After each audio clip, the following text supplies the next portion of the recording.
Bonjour à toutes et tous, on ne lâche pas la grappe, numéro 2 ou deuxième édition, comme vous voulez, avec ce verre imité de Molière. Ah, cachez ce bouchon que je ne saurais sentir. Nous, on n'est pas des tartuffes devant le décolleté de l'épouse de son bienfaiteur et nous allons ouvrir le dossier du bouchon, car goût de bouchon, il y a trop souvent.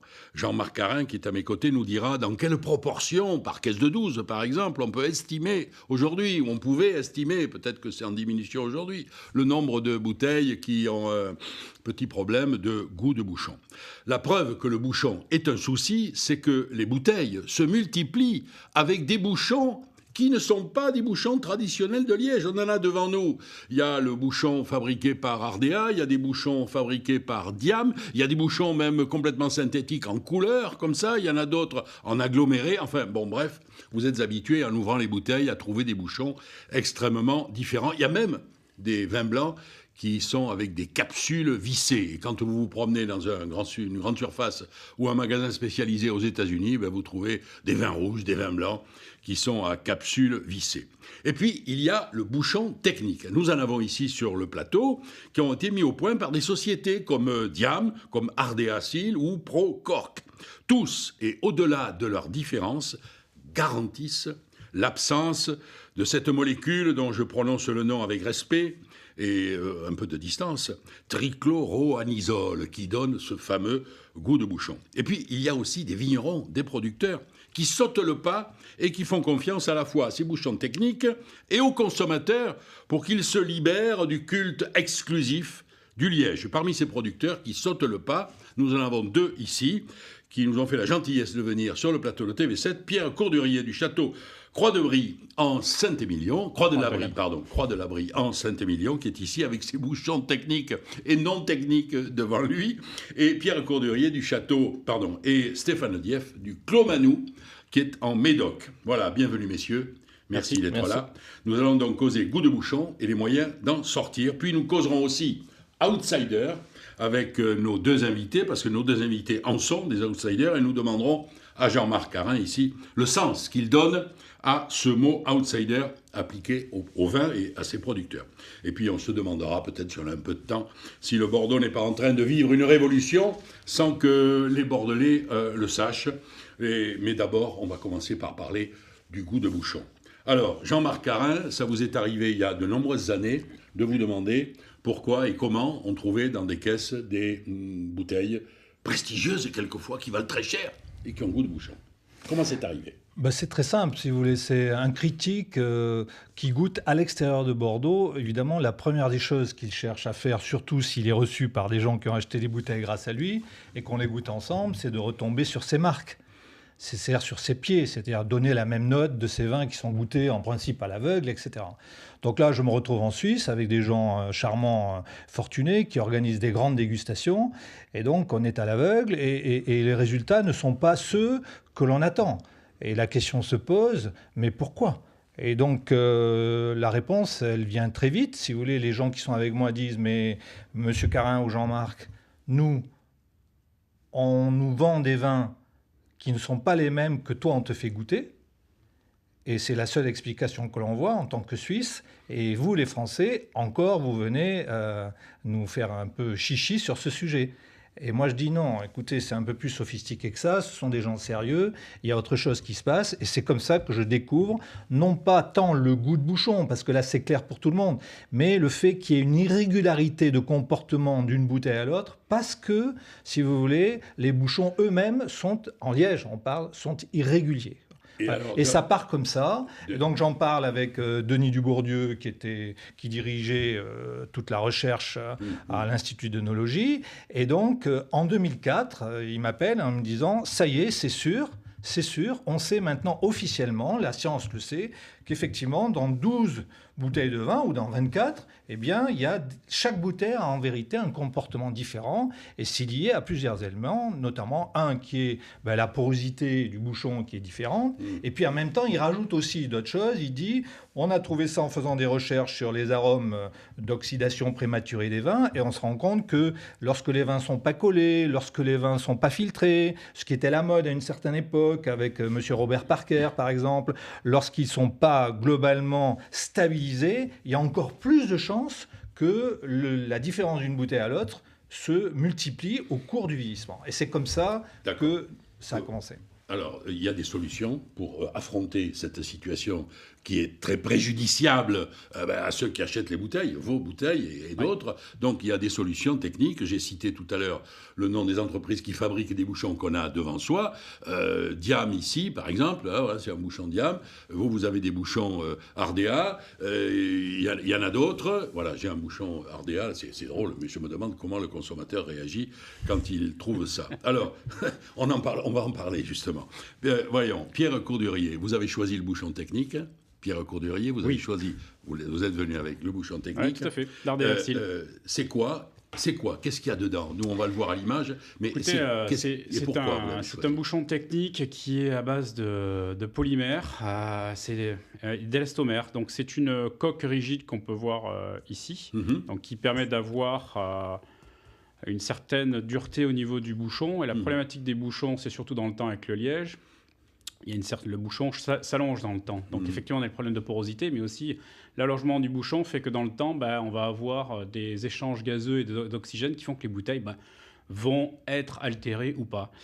Nous, à Croix-de-l'Abri, on a fait le choix de partir sur des bouchons techniques d'Ardea Steel, car là, on a une garantie à 100% de 0 goutte de bouchon, et surtout, le fait de garantir à nos clients que le vin, lui, va continuer à vieillir dans le temps. Donc, c'est-à-dire qu'il y a toujours un échange gazeux qui va continuer à se faire au fur et à mesure que le vin va vieillir. Et pourtant, plus la régularité du bouchon. Et pourtant, vous êtes plus la régularité, d'une bouteille à l'autre. Ah, mais toutes les bouteilles seront la même. Exactement. C'est ça, quand ça vaut un certain prix, c'est en plus ça que l'on demande. Nous, notre devoir, en plus de faire du vin, et d'essayer de faire des bons vins, c'est surtout de garantir que le travail que l'on a accompli durant un an soit pour le consommateur et le client final qui va ouvrir notre bouteille de vin, qu'il n'y ait pas d'altération et de mauvais goût derrière. D'une bouteille à l'autre. Tout à fait. Stéphane Dieff, vous avez fait le même choix technique, mais pas pour la totalité des bouteilles. On l'a fait partiellement, en fait. Voilà. Expliquez-nous pourquoi. On a à peu près 15% de nos vins qui sont bouchés avec des bouchons Ardea, donc les mêmes que ceux qui vous ont été présentés. Nous, on l'a fait. Alors, on a peu, en fait, de goût de bouchon réel, enfin vraiment prononcé. On en a quelques-uns, mais c'est vrai qu'on a... Sur la proportion, c'est pas important. Par contre, ce qu'on a, effectivement, c'est des bouteilles qui sont différentes de l'une à l'autre. On le voit bien quand on fait des dégustations à l'aveugle sur des séries du même vin. Eh bien, on a une petite déviance de liège, on a des bouteilles très fermées, des bouteilles très ouvertes, donc très oxydées. Alors que, parallèlement avec ces bouchons-là, on a une vraie régularité. On a des vins qui sont souvent plus, un peu plus, on va dire propres, un peu plus nets. Mais et ça nous a beaucoup plu. Comme vous avez une production diversifiée, vous choisissez dans votre production ce que vous bouchez avec des bouchons techniques et pas, non ? Non, en fait, nous, on a fait un essai. Alors, on a fait des essais avec ce bouchon en 2004, donc on est un des premiers... Vous avez du recul maintenant ? On a du recul, même si on a très peu de bouteilles de l'année 2004 pour faire des comparaisons. On l'a eu fait, et c'est vrai que ces bouteilles, elles étaient toujours très bonnes. Alors, c'est vrai qu'avec le liège, on en trouve aussi souvent des toujours très bonnes. Mais on en trouve des pas forcément bouchonnées, parce que bouchonnées, à la limite, on s'en rend compte, tout le monde s'en rend compte, on écarte la bouteille, mais surtout des bouteilles qui sont un peu différentes, et on se dit, tiens, ça, c'est pas mon vin. Oui, elles ne sont pas conformes au modèle. Voilà, et ça nous a gênés, et par rapport à ça, si vous voulez, on a fait des essais plus importants. Aujourd'hui, on bouche, on fait 60 000 bouteilles de premier vin, on en bouche à peu près un tiers avec le bouchon Ardea. Le bouchon technique, entre les mains, tel qu'il était à l'image. Et voilà, après, il y a d'autres problèmes. C'est pour ça qu'on ne bouge pas la totalité. Parce que il y a un problème de coût, peut-être, non ? Un problème, non, parce que c'est à peu près le prix, le même prix qu'on utilise dans nos bouchons en liège. Le problème, c'est un peu la clientèle, en fait, alors, la nôtre en tout cas. J'y viens. C'est quand je vois ces sortes de bouchons et ce bouchon technique, ou quand je vois ceux de Diam, je me dis, est-ce que le client historique, avec sa culture de culte du liège, d'une certaine manière. Bon, Jean-Marc, est-ce qu'on déguste avec les yeux ou avec la langue ? Et est-ce que c'est important pour un consommateur d'avoir ce bouchon ou un bouchon en liège classique? On pourrait rajouter, Michel, avec les oreilles, parce que ce que aiment les gens quand ils tirent un bouchon en liège, c'est... Voilà, c'est ça. Très bien. Non, moi, je suis critique, je déguste pas avec les yeux. Je préfère... L'angoisse aujourd'hui, c'est d'avoir des bouteilles très chères et de ne pas retrouver le même plaisir alors que c'est ça que l'on a acheté, dans le fond. Quoi. Et donc, aujourd'hui, le liège, malheureusement, ne garantit pas ça. Et c'est ça qui est quelque part terrifiant. On peut pardonner un écart à 15 €, à 30 €, on ne l'accepte pas, et au-delà... Et à 150, c'est la catastrophe. Et ce qu'il y a, qui est très embêtant, c'est qu'on ne sait pas à qui rapporter ça. C'est ça qui est très gênant. C'est-à-dire, moi, il y a des châteaux à Bordeaux. Par exemple, moi, j'ai commencé à publier sur les commentaires de dégustation le logo du bouchonnier qui est inscrit sur le bouchon. Et de temps en temps, je me dis, c'est un travail supplémentaire, ça peut être embêtant. Non, mais il y a un cru qui est extrêmement important qui m'a dit, Monsieur Carin, ça nous aide beaucoup parce que quand on n'est pas d'accord avec nous bouchonniers, on peut mettre ça sous le nez et ça nous donne un poids. Parce que... Globalement, aujourd'hui, quand on achète des bouchons, sauf peut-être les derniers NDTech, etc., mais on achète un peu des bouchons en liège, je veux dire, on achète un peu un lapin dans un sac. C'est-à-dire, c'est un paquet de 5000, on fait un test sur une trentaine, peut-être une centaine, et puis c'est fini. Le reste, c'est un peu vogue la galère. Et pourtant, j'ai lu quelque part que les très, très, très, très grands vins, ceux qui sont à quelquefois plusieurs centaines d'euros sur la table, ont des bouchons dans lesquels le bouchonnier a garanti l'extraction de la fameuse molécule qui donne le goût du bouchon. Est-ce que c'est crédible, ça ? Oui, mais ça donne un prix de bouchon à l'unité terrible. D'abord, c'est crédible, donc c'est crédible, mais il n'y a pas que ça. Si vous voulez, il n'y a pas que extraire les chloroanisols, les TCA. Il y a aussi d'autres odeurs qui sont des odeurs de serpillière, de moisie, des odeurs d'âcreté, etc. Donc... Et probablement que tout ça vient de comment ces forêts de chênes-lièges ont été traitées. Parce que tout ceci n'apparaît qu'à partir de 95. Avant les années 90, on n'a pas ce genre de problème. On a de temps en temps du bouchon, mais on n'a pas cet écart aussi important. Et c'est parce qu'au Portugal, comme en Grèce, comme en Catalogne, peut-être, on a traité les chênes-lièges de manière un peu chimique. Et là aussi, il faudrait peut-être sortir du tout chimique. Voilà. C'est possible, non ? Et puis, il y a eu probablement une nouvelle demande un peu plus forte. Et c'est là où les choses se sont un peu mal emmanchées. Alors, est-ce que toutes ces problématiques, comme dirait mon petit-fils, que j'engueule quand il emploie ce mot, est-ce qu'il faut l'expliquer aux clients ? Je sais que vous, Stéphane, vous parlez aux clients. Vous prenez la peine et le temps de parler au client, de lui expliquer pourquoi il a ce bouchon et pas du liège que son grand-père connaissait. Alors nous, effectivement, parce que c'est compliqué d'envoyer une bouteille. Enfin, c'est compliqué, oui et non, parce qu'après, on peut aussi prendre l'option de tout faire comme ça et de dire mon vin, en fait, il est bouché comme ça parce que moi, j'ai envie de garantir 100% de mes bouteilles. Et du coup, j'ai choisi cette bouteille, cette capsule, cette étiquette et ce bouchon. Mais vous prenez le temps d'expliquer. Alors, nous, en fait, on ne l'a pas fait puisqu'on ne propose ces bouchons qu'à des clients particuliers qui viennent retirer souvent leur vin en primeur. On leur laisse la possibilité de prendre du liège ou de prendre ce bouchon technologique. Donc en fait, oui, le premier abord du client, c'est de dire mais non, moi je préfère du liège parce qu'effectivement, historiquement, il a toujours eu du liège. Le bouchon technologique, il est souvent associé à un bouchon bas de gamme, puisque au départ, quand même, les premiers bouchons étaient des bouchons pour boucher des petits rosés. Pour rigoler avec des bouchons de couleur comme ça. Oui. Donc ça, les gens ils disent non, je veux pas un bouchon en plastique, en fait, voilà ce qu'ils disent. Et puis après, quand on leur explique, quand on leur dit, écoutez... c'est un bouchon qui vous garantira un bon vieillissement, vous n'aurez pas de bouteille déviante, pas de bouteille bouchonnée, bon, ça les réconforte. Et les gens sont aussi curieux, donc le prennent. Mais c'est un gros travail d'explication. Et vous y passez du temps. Ah oui, on y passe du temps. Et c'est vrai que comme on a peu de soucis finalement avec le liège, on a tendance à se dire, on garde nos bouchons en liège, tout va bien. Quoi. Alors après, les soucis qui viennent, c'est vraiment quand on est connaisseur, qu'on va dans le détail faire des comparatifs d'une bouteille à l'autre, qu'on s'aperçoit qu'effectivement il y a des déviances. Mais aujourd'hui, je dirais que la plupart de nos clients, on n'a pas de retour par rapport à des mauvais bouchons. Et ils ne se plaignent pas une fois que vous avez donné non, des explications du bouchon technologique. Non. Après, ils sont contents de l'avoir parce qu'ils l'ont choisi eux. Autre facette de la question et du consommateur, c'est le marché international. Vous avez une casquette aussi de négociant, hein, vous avez une activité de négoce, Pierre Cordelier. Oui, tout à fait. Est-ce que le marché international, qui est pourtant habitué à la capsule, aux États-Unis en particulier, est-ce qu'il accepte facilement ça pour toutes les catégories de Bordeaux ou pas? Nous, à Croix-de-l'Abri, avec mon épouse, on a fait le choix volontaire de boucher 100% de notre production à partir du millésime 2015 sur ces bouchons technologiques. Ce qui représente combien de bouteilles, ça? Alors, il faut remettre ça à la taille de Croix-de-l'Abri. On est un petit domaine, donc ça fait à peu près 9000 bouteilles par an. Tandis que Stéphane, lui, il produit 120 000 bouteilles. Donc on comprend qu'il puisse séparer... Nous, on fait une seule mise en bouteille. On reçoit aussi des clients particuliers au domaine. On parle de vin, nous, à nos clients. On parle d'abord de vin. On parle de vin à nos clients à l'étranger.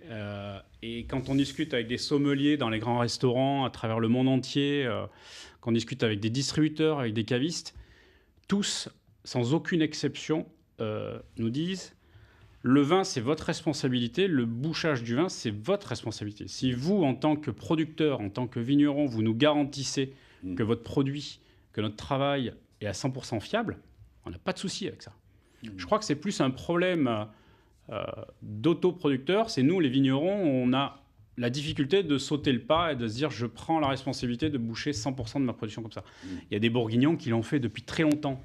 Ponceau en Bourgogne a été un des premiers à boucher 100% de sa production et c'est pas un des moindres. Et qu'on le sache, la Bourgogne n'a pas trop de mal à vendre. Aucun. Voilà, on est d'accord. Donc je crois que c'est plus un problème. Pas un obstacle. Non, c'est pas un obstacle. Je crois que c'est plus un obstacle vis-à-vis du producteur et vis-à-vis de nous-mêmes. Après, et de la tradition. La tradition, on a toujours ce pop-up quand on claque, on ouvre la bouteille. On a reçu des sommeliers, les meilleurs sommeliers du monde, tous ils nous ont dit, on n'a aucun souci avec ça. Bien, on va parler de vos propriétés, messieurs, mais parce que si vous êtes là, c'est bien sûr, je l'ai dit, parce que vous avez sauté le pas et vous utilisez en tout ou partie le bouchon technique pour vous débarrasser de ce souci de la fameuse molécule qui donne le goût de bouchon et qui dépareille quelquefois les caisses qu'on ouvre à Genève ou aux États-Unis ou à Lille ou ailleurs et qu'on a acheté sur place et on a des mauvaises surprises, ou même à Bordeaux. Voilà. Mais parce que vous êtes là, parce que vous êtes aussi classé par Jean-Marc Carin sur son site internet et dans son guide et dans ses carnets comme des outsiders. Alors, il a inventé cette catégorie. Outsider, Jean-Marc, c'est quoi ? Comment vous définissez les outsiders ? C'est un vin dont le goût est supérieur à ce que l'étiquette laisse paraître. C'est-à-dire que, globalement, on peut considérer que les gens qui ne connaissent pas particulièrement les vins sont influencés naturellement par l'extérieur du vin. Par la renommée de l'étiquette. Voilà, la renommée de l'étiquette. Donc, voilà. Or, il se trouve que, si vous voulez, le marché bordelais, dans sa fixation du prix de vente, est lui très organisé en fonction de la hiérarchie qu'il y a entre les appellations et qui se trouve aussi marquée sur les étiquettes. Donc, oui, parce que la hiérarchie, par exemple, Stéphane, Médoc, tout simplement, c'est en hiérarchie. Si on fait une hiérarchie, vous êtes très en dessous de Saint-Émilion Grand Cru, comme vous, ou de Haut-Médoc, ou de Pauillac, ou de Margaux. Tout à fait. D'accord.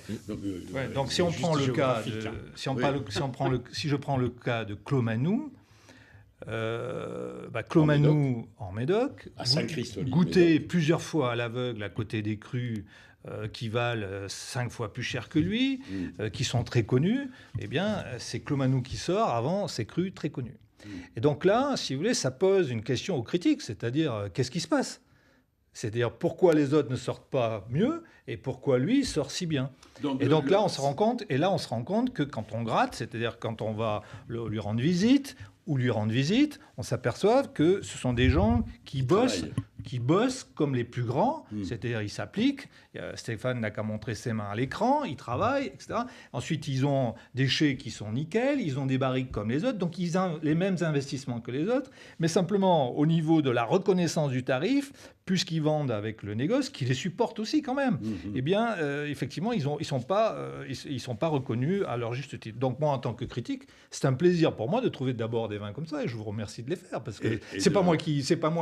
Si vous le faites pas, moi je ne peux pas le voir. Donc voilà. Et pour le consommateur, c'est le bonheur.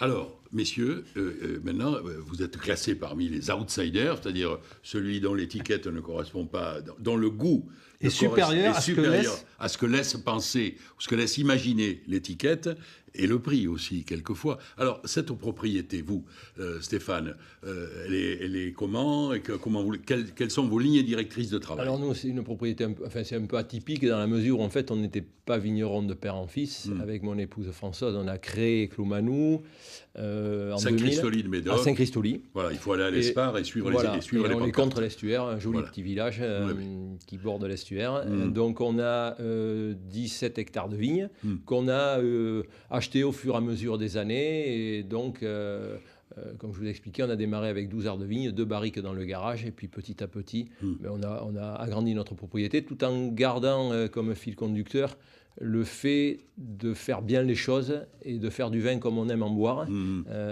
et sans jamais en déroger. Écoutez, si je puis dire, tout le monde dit un peu ça quand même. Hein. Donc il doit y avoir autre chose dans votre travail. travail. Mais en fait, si, c'est simplement d'être passionné par ce qu'on fait, d'avoir des modèles. Nous, on est dans une superbe région puisqu'il y a des crus très prestigieux qui montrent en fait la voie. Nous, on a toujours été très influencés par ce que faisaient les grands crus de Pauillac, de Saint-Estèphe, de Saint-Julien. Donc en fait, on joue à notre niveau, dans une petite appellation, mais en fait, ça ne nous empêche pas de faire les choses bien, de les faire avec réflexion, d'être passionné aussi par ce qu'on fait. On vous voit même en train de tailler là en ce moment, vous voyez. Très bien. J'en taille de moins en moins, mais enfin, j'en ai taillé pas mal avant. Voilà, donc ça, c'est, je crois, pour faire un métier et avoir des résultats, il faut être passionné.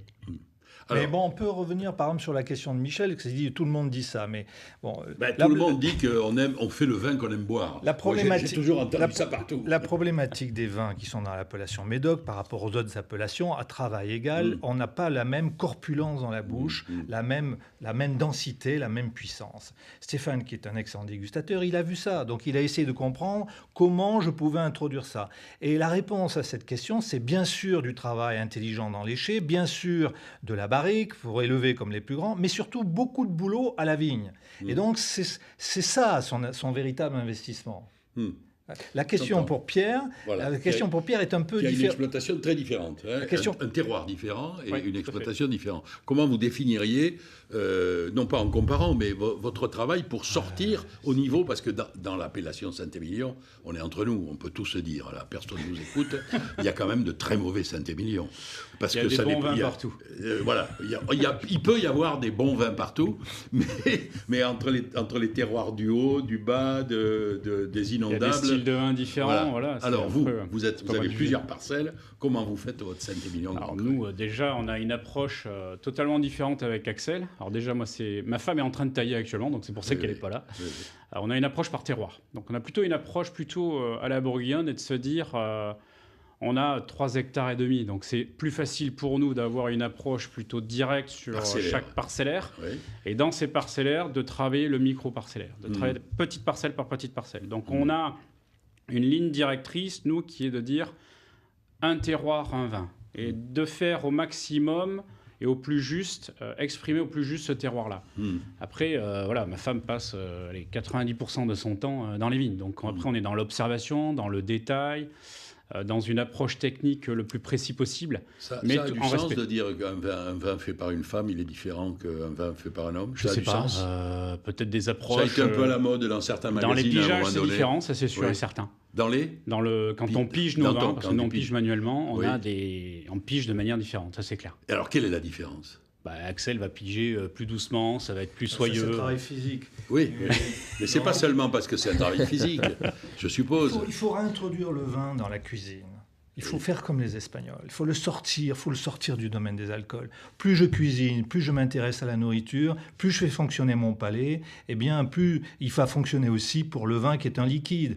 Donc moi, je crois sincèrement les femmes beaucoup plus sensibles que les hommes, en particulier sur tous les éléments distinctifs de raffinement. On ne pourra pas faire aimer à une femme, je pense, un vin rustique, grossier, etc. Non, tout de suite, il va y avoir quelque chose qui dérange. Un homme... C'est votre avis? Oui, enfin, c'est partagé parce qu'effectivement, les femmes ont peut-être un peu plus de sensibilité. C'est ça. Et donc aiment des styles de vin un peu différents et peut-être que c'est pas ce qu'aiment les hommes qui aiment des fois des vins un peu plus structurés, un peu plus tanniques. Oui, alors après, qu'est-ce qui est le meilleur? C'est celui qu'on aime en fait. Après, messieurs, merci d'être venus jusqu'à nous. Nous sommes arrivés au terme de la barrique. Merci. Je rappelle que Jean-Marc, qui est à mes côtés, a édité le guide Carin des vins de Bordeaux. Il a aussi ses carnets, ses chroniques sur le goût du vin. Tout ça se trouve sur le site carin.com, c'est bien ça? www.carin.com. On se retrouvera dans un mois pour parler d'autre chose, naturellement. Peut-être qu'on parlera du travail, de la main de l'homme. Peut-être qu'on se demandera s'il y a trop d'œnologie dans le vin. Peut-être qu'on posera comme ça des questions qui dérangent. On aime ça parce qu'on ne lâche pas la grappe. Merci, en tout cas, d'être là. Merci à vous. Merci.